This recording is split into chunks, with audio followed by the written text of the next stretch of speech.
Let's get to the people. Jason's up next. Hi, Jason. How you doing? Hey, guys. I'm doing great. How are you doing? Tip-top condition, my friend. Excellent. Listen, you guys hit it right on the head.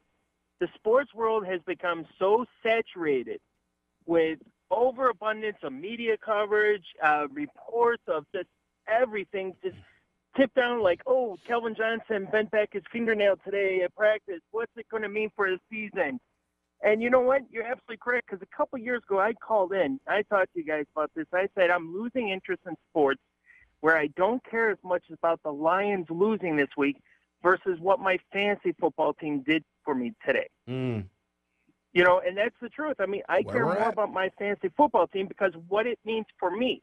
Obviously, of winning money, but a little bit of notoriety. But I could care less if the Lions lose every week because I've become accustomed to them losing. So, Jason, if you need, let's say you have Cutler on your team, and it's going down to the wire against the Lions, and if Cutler throws a touchdown, you win your fantasy.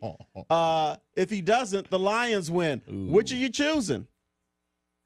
Well, I would never have Cutler on my team, but I'm just saying. If I did, I'm Teddy Bridgewater. Hey, I won't have him either. But yeah, I would have. All right. I'll root for the fantasy quarterback for me to win. Absolutely. There it is. Now, I'm not saying you need to go that far. I'm just making a point. I think the reason people are still.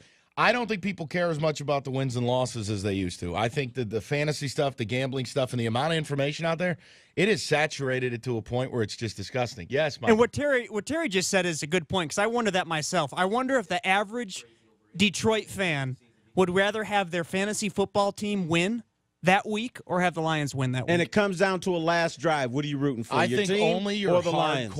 Only your hardcore Lions fan is going to answer that Lions win. I think more people would want their fantasy team to win. What if it was fantasy Super Bowl week? Oh, I think only the biggest psychopaths in the fan base would answer Lions. Okay. I truly believe we're at a point now, and now it's unfair too, but the Lions, I mean, I don't know if you guys are aware of this. They have struggled a little bit in the last 50 years. I think you have a lot of people who have just said, why would I care about this? They never give me anything. But they still care about them. Well, too. A lot do. Mm-hmm. A lot do. I just think there's a big number to go, I'm done. I'll watch it when they're good. When they're not, I won't. Okay.